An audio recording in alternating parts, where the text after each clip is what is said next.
آپ مرادی چیز آپ کے لیے تھوڑی ہو اور مراد پر اس بات کو گبا کے لمبی کر دینا تو وہ اس کہتے ہیں حشف اور تطویل کہتے ہیں. تو یہ جو کتاب ہے اس کے اندر فالتو باتیں نہیں ہیں, اس کتاب کے اندر فالتو باتیں نہیں ہیں جو اس کتاب کے لائق نہ ہو, بلکہ یہ ساری کتاب کے اندر جتنی باتیں ہیں وہ ساری مفید ہیں. گویا کہ مضبوط کہہ کے انہوں نے کہا کہ میری بات کے اندر, میری کتاب کے اندر کوئی بات وہ فضول نہیں ہے, ساری باتیں عمدہ ہیں. کل سمجھ آ رہی؟ پہلے کہا یہ کتاب مختصر ہے, پھر کہا یہ کتاب مضبوط ہے, پھر آگے کہا کس میں مضبوط ہے, پھر نحو, یہ کتاب نحو کے اندر مضبوط ہے. اور یہ پھر نحو یہ جام ضرور ہے اور اس کا تعلق اس کے ساتھ مختصر کے ساتھ. یہ کتاب مختصر ہے, مضبوط ہے, پھر نحو میں. اتنی بات سمجھ آئی؟ آگے کہہ رہے ہیں جماعت فیہ مہمات النحو, جماعت میں نے جمع کیا فیہ اس کتاب میں, ہی سے مراد کیا ہے؟ اس کتاب میں, اس مختصر میں نے جمع کیا. کس کو جمع کیا؟ مہمات النحو, نحو کی اہم باتوں کو. میں نے اس کتاب میں نحو کی اہم باتوں کو جمع کیا علی ترتیب القافیہ, قافیہ کی ترتیب پر. اتنی بات سمجھ میں آ گئی؟ اب یہ جو جماعت فیہ مہمات النحو یہ کتاب کی صفت ثالثہ ہے, تیسری صفت ہے. گل سمجھ آ رہی؟ اب آگے کہا علی ترتیب القافیہ, میں نے اس کتاب کو جمع کیا ہے قافیہ کی ترتیب پر. قافیہ کی ترتیب پر کیوں کہا؟ آپ کے حاشیے میں کہتے ہیں کیونکہ قافیہ جو ہے اس کی ترتیب ابن حاجب رحمۃ اللہ تعالیٰ علیہ نے ایسی مضبوط رکھی ہے, ایسی ترتیب ہے کہ جو طبیعت بھی تقاضا کرتی ہے اور ذوق سلیم بھی چاہتا ہے کہ ترتیب ایسی ہونی چاہیے جیسی ابن حاجب رحمۃ اللہ تعالیٰ علیہ نے رکھی ہے. تو اس وجہ سے مصنف نے کہا میری کتاب کی ترتیب بھی قافیہ کی کتاب کی ترتیب پر ہے. اتنی بات سمجھ میں آ گئی؟ پھر آگے کہا مبوبا و مفصلا, یہاں سے قافیہ اور اپنی کتاب کے اندر فرق گویا کے بیان کر رہے ہیں. کیسے؟ قافیہ کی ساری کتاب ہم نے چھانی, آج دیکھی ہے نا, پوری کتاب کے اندر نہ کہیں باب لکھا ہے نہ کہیں فصل لکھی ہے. تو کہا کہ میری کتاب قافیہ کی ترتیب پر تو ہے لیکن میری کتاب اور قافیہ کتاب کے اندر کچھ فرق بھی ہیں. مبوبا و مفصلا, یہ دونوں منصوب ہیں, یہ جماعتوں کی تو ضمیر سے حال ہے, جس طرح کہ آپ کے حاشیے کے اندر لکھا ہوگا. جماعتوں کی تو ضمیر سے یہ کیا ہے؟ حال ہے.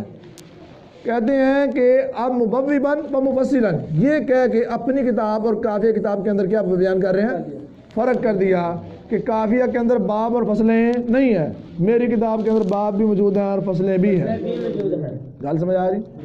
میں نے جمع کیا اس کتاب کو, یعنی میں نے اس میں نحو کی اہم باتوں کو جمع کیا مبوبا و مفصلا, باب بناتے ہوئے اور فصلیں بناتے ہوئے. باب بناتے ہوئے اور فصلیں بناتے ہوئے میں نے اپنی کتاب کو کیا کیا؟ جمع کیا. اتنی بات سمجھ میں آ گئی؟ آگے دوسرا فرق کیا ہے؟ بعبارت واضحۃ, سوال پیدا ہو گیا جب قافیہ کی ترتیب پر اس کو جمع کیا ہے تو قافیہ کی عبارت تو بڑی ادق ہے, بڑی مشکل عبارت ہے اس کی, تو اس کی بھی مشکل ہوگی. وہ کہتے ہیں نہیں, جو قافیہ کی عبارت ہے وہ تو مشکل ہے لیکن میری کتاب کی عبارت واضح ہے. بعبارت واضحۃ, واضح عبارت کے ساتھ, اس کے اندر کوئی مشکل بحث نہیں ہے. اچھا, پھر یہ وہم ہوا قافیہ کی کتاب سلائم بے ساری پڑھ لی ہے نا آپ نے, تقریباً پڑھ چکے ہیں. تو اس کے اندر آپ دیکھیں مثالیں, اکثر مثالیں ہمیں حاشیے سے ڈھونڈنی پڑتی ہیں. اس طرح مثالیں بہت کم اوپر موجود ہیں. کہتے ہیں میری کتاب اور قافیہ کتاب کے اندر فرق یہ ہے ما اراد الامثلہ فی جمیع مسائلھا, میں نے اس کے تمام مسائل کے اندر امثلہ کو وارد کرنے کے ساتھ, یعنی میں نے اس کتاب کے تمام مسائل کے اندر امثلہ کو بھی وارد کیا ہے. اتنی بات سمجھ میں آ رہی؟ کمال ہو گئی. سب سے پہلے اس کتاب کی صفات بیان ہوئی. یہ کتاب مختصر ہے, یہ کتاب حشو و تطویل سے پاک ہے, اور اس کتاب کے اندر نحو کی اہم باتوں کو جمع کیا ہے. یہ اس کی صفات بیان ہو گئی۔ اب اس کے بعد اپنی کتاب اور قافیہ کے درمیان فرق بیان کر دیا کہ میری کتاب قافیہ کی ترتیب پر تو ہے، لیکن میری کتاب اور قافیہ کے درمیان کچھ فرق بھی ہے۔ قافیہ کے اندر باب اور فصلیں موجود نہیں ہیں، میری کتاب کے اندر باب بھی موجود ہیں اور فصلیں بھی موجود ہیں۔ پھر کہا قافیہ کی عبارت بڑی مشکل ہے، لیکن میری جو کتاب کی عبارت ہے یہ بڑی واضح ہے، اور قافیہ کی جو کتاب ہے اس کے اندر تمام مسائل کی مثالیں ذکر نہیں کی گئیں، لیکن میں نے تمام مسائل کی جمیع مسائل کو وارد بھی کر دیا۔ خالی تین بات سمجھ آ گئی؟ ایک دفعہ ترجمہ دوبارہ سن لیں۔ کہتے ہیں اما بعد، بہرحال اس کے بعد، فہذا مختصر، پس یہ کتاب مختصر ہے، مضبوط فی النحوی، نحو کے اندر یہ کتاب مضبوط ہے۔ میں نے اس کتاب کے اندر نحو کی اہم باتوں کو جمع کیا قافیہ کی ترتیب پر، اور باب بناتے ہوئے اور فصلیں بناتے ہوئے واضح عبارت کے ساتھ اس کے تمام مسائل میں مثالوں کو وارد کرنے کے ساتھ۔ اتنی بات سمجھ میں آ گئی؟ اب آگے ذہن میں یہ بھی سوال ہو سکتا ہے کہ جمی مسائل ہا، یہ ہاضمیر لوٹ رہی ہے کس کی طرف؟ کتاب کی طرف۔ کتاب مذکر ہے اور ہاضمیر کس کی ہے؟ مؤنث کی ہے۔ آپ کے حاشیے میں کہتے ہیں کہ ہم نے یہاں پہ جو مختصر جو کتاب ہے اس کو رسالہ کی طویل میں کیا ہے۔ کس کی طویل میں کیا ہے؟ رسالہ کی طویل میں کیا ہے۔ ہماری مسائل کتاب سے کیا مراد ہے؟ رسالہ۔ تو اب رسالہ مذکر ہے کہ مؤنث؟ مؤنث، لہذا اس کی طرف رسالہ کا اعتبار کرتے ہوئے ہاضمیر لٹا دی۔ اتنی بات سمجھ میں آئی؟ اچھا، اور ایک چیز بیان کر رہے ہیں، کہتے ہیں میں نے جمیع مسائل کے اندر مثالوں کو بھی وارد کر دیا ہے، لیکن میں نے ایک کام نہیں کیا۔ بھئی وہ کام کون سا نہیں کیا آپ نے؟ کہتے ہیں من غیر تعرض للادلۃ والعلل، من غیر تعرض، لیکن بغیر درپے ہوئے، بغیر بیان کیے، للادلۃ والعلل، ادلہ یہ دلائل کی کیا ہے؟ اور دلیل کی جمع ہے، دلیل کی جمع ہے، اور علل یہ بھی علت کی جمع ہے۔ ایک کام میں نے نہیں کیا، وہ کیا نہیں کیا؟ میں نے دلائل اور علتوں کو بیان نہیں کیا، دلائل اور علتوں کو بیان نہیں کیا۔ کیوں نہیں بیان کیا؟ اس کی علت بھی بیان کر دی خود ہی۔ کہتے ہیں تاکہ ابتدائی مبتدی کا ذہن وہ کیا ہو؟ تشویش میں نہ پڑے، انفہمی المسائل، مسائل کو سمجھنے سے یا مسائل کو سمجھنے میں مبتدی کا ذہن کیا ہو؟ تشویش کے اندر نہ پڑے، اس وجہ سے میں نے اس کے اندر دلائل اور علتیں بیان نہیں کی۔ اتنی بات سمجھ میں آ گئی؟ اور اتنی بات سمجھ میں آ گئی؟ وَسَمَّيْتُهُ بِهِدَایَةِ النَّحْوِ، اور میں نے اس کتاب کا نام رکھا ہے ہدایت النحو۔ میں نے اس کتاب کا نام کیا رکھا ہے؟ ہدایت النحو رکھا ہے، کہ اللہ تبارک و تعالی ہدایت دے بھی اس کے ذریعے الطالبین، طالب علموں کو، اللہ تبارک و تعالی اس کتاب کے ذریعے طالب علموں کیا دے؟ ہدایت دے۔ وَرَتَّبْتُهُ، اور میں نے اس کو مرتب کیا ہے عَلَى مُقَدَّمَةٍ وَثَلَاثَةِ أَقْسَامٍ، میں نے اس کتاب کو مرتب کیا ایک مقدمے پر اور 3 اقسام پر۔ کتنے پر؟ ایک مقدمے پر اور 3 اقسام پر میں نے اس کتاب کو کیا کیا ہے؟ مرتب کیا ہے۔ بِتَوْفِيقِ الْمَلِكِ الْعَزِيزِ الْعَلَّامِ، مالک کسے کہتے ہیں؟ بادشاہ کو۔ مالک کسے کہتے ہیں؟ بادشاہ۔ عزیز آپ کے عزم کہتے ہیں غالب، جس کے اوپر کوئی غالب نہ ہو، ایسا غالب جس کے اوپر کوئی غالب نہ ہو، اور علام بہت بڑا جاننے والا، بہت بڑے غالب، بہت بڑے غالب بادشاہ کی توفیق کے ساتھ میں نے اس کتاب کو ایک مقدمے اور 3 اقسام پر مرتب کیا ہے۔ اتنی بات سمجھ میں آ گئی؟ گل سمجھ آئی کہ نہیں؟ اما المقدمہ، بہرحال مقدمہ، اس کے اندر کیا چیزیں ہیں؟ کہتے ہیں بہرحال جو مقدمہ ہے ففی المبادی، یہ مبادی چیزوں کے بارے میں، ابتدائی چیزوں کے بارے میں. مبادی کا مطلب کیا ہے؟ مقدمہ ابتدائی چیزوں کے بارے میں ہے. کون سی ابتدائی چیزیں؟ التی یجب تقدیمها، جن کو مقدم کرنا واجب ہے. للتوقف المسائل علیہا، ان کو مقدم کرنا واجب کیوں ہے؟ اس کی علت بیان کر رہے ہیں. کہتے ہیں مسائل کے مقدمے پر موقوف ہونے کی وجہ سے، مسائل کے اس مقدمے پر موقوف ہونے کی وجہ سے. ایک ہوتا موقوف، ایک ہوتا موقوف علیہ. موقوف علیہ جو ہوتا ہے جس پر کوئی چیز موقوف ہو، دوسری چیز ہے اس کے بغیر نہ پائی جا سکے، اسے موقوف علیہ کہتے ہیں. تو اب جو مسائل ہیں نحو کے مسائل وہ موقوف ہیں، اور جو مقدمہ ہے یہ موقوف علیہ ہے. جو موقوف علیہ ہوتا ہے وہ پہلے ہوتا ہے، موقوف بعد میں ہوتا ہے.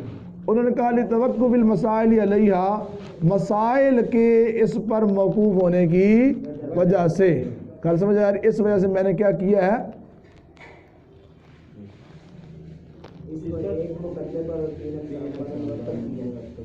میں نے اس وجہ سے مقدمے کو کیا کر دیا، مقدم کر دیا ہے. کیوں مقدم کیا ہے؟ کیونکہ اس پر مسائل موقوف ہیں. فَفِيهَا فُصُولٌ ثَلَاثَةٌ، کہتے ہیں بھئی اس کے اندر، کس کے اندر؟ مقدمے کے اندر. اس مقدمے کے اندر 3 فصلیں ہیں. کتنی فصلیں ہیں اس مقدمے کے اندر؟ کتنی فصلیں ہیں؟ 3 فصلیں ہیں. خلاصہ کلام یہ ہوا کہ سب سے پہلے مصنف نے اپنی کتاب کی صفات بیان کی، کہا کہ یہ کتاب مختصر ہے، یہ کتاب مضبوط ہے نحو کے اندر. پھر کہا میں نے اس کے اندر نحو کی اہم باتوں کو جمع کیا ہے. کیسے جمع کیا ہے؟ قافیہ کی ترتیب پر. اب قافیہ اور اپنی کتاب کے اندر کچھ فرق بیان کر دیا. قافیہ کے اندر باب اور فصلیں نہیں ہیں، میں نے باب بھی بنایا اور فصلیں بھی بنائے. پھر سوال پیدا ہو قافیہ کی عبارت تو بڑی ادا کیا مشکل ہے، تو کہا کہ میری کتاب کی عبارت بالکل واضح ہے، واضح عبارت ہے. پھر قافیہ کتاب کے اندر جمیع مسائل کے اندر مثالیں نہیں ہیں، کہا میں نے تمام مسائل کی مثالیں بھی بیان کر دی ہیں. پھر کہا اس کے اندر ایک کام نہیں کیا. وہ کام کون سا نہیں کیا؟ میں نے دلائل اور علتیں بیان نہیں کی. وہ دلائل اور علتیں بیان کیوں نہیں کی؟ تاکہ مبتدی ابتدائی طالب علم کا ذہن وہ مسائل کو سمجھنے سے تشویش میں نہ پڑ جائے. تو اس وجہ سے میں نے دلائل اور علتیں بیان نہیں. پھر آگے بتایا میں نے اس کتاب کا نام رکھا کیا ہے؟ ہدایت النحو رکھا ہے. ہدایت النحو کیوں رکھا ہے؟ کہتے ہیں ہدایت النحو اس وجہ سے رکھا ہے کہ یہ امید کرتے ہوئے کہ اللہ تبارک و تعالیٰ اس کتاب کے ذریعے لوگوں کو کیا دے؟ ہدایت دے. طالب علموں کو کیا دے؟ ہدایت دے. اور میں نے اس کتاب کو ایک مقدمے اور 3 اقسام پر کیا کیا ہے؟ مرتب کیا ہے. بتوفیق الملک العزیز العلام، بہت زیادہ جاننے والے غالب بادشاہ کی توفیق کے ساتھ. اتنی بات سمجھ میں آ گئی؟ اچھا، یہ جو بتوفیق الملک العزیز العلام کہا نا، یہاں پہ یہ بات ہے کہ مصنف نے پیچھے وہ کہہ رہے ہیں جماعتو، میں نے کیا کیا؟ جمع کیا. پھر آگے کہہ رہے ہیں کہ میں نے اس کتاب کا نام رکھا. پھر کہا میں نے اس کو مرتب کیا. تو یہ جو میں کا صیغہ آ رہا ہے نا بار بار، متکلم کا صیغہ، اس کے اندر مطلب کیا ہے؟ تکبر پیدا ہو سکتا تھا. آگے انہوں نے کہا یہ میں اپنی طرف سے نہیں کر رہا، بلکہ بتوفیق الملک العزیز العلام، بہت زیادہ جاننے والے غالب اور بادشاہ کی توفیق کے ساتھ یہ سارا کام میں کر رہا ہوں. میں بذات خود نہیں کر رہا، اس نے مجھے توفیق دی ہے، اس کی توفیق کی برکت سے میں یہ سارا کام کر رہا ہوں. اللہ تبارک و تعالیٰ کی بارگاہ میں ہم دعا کرتے ہیں کہ ہمیں ہدایت النحو جو ہے وہ اچھی طرح پڑھنے کی توفیق عطا فرمائے. اور یہ جو مصنف نے دعا کی ہے کہ اللہ تبارک و تعالیٰ اس کتاب کے ذریعے طالب علموں کیا دے؟ ہدایت دے، نحو کی ہدایت دے. اللہ تبارک و تعالیٰ یہ دعا ہم سب کے حق میں قبول فرمائے.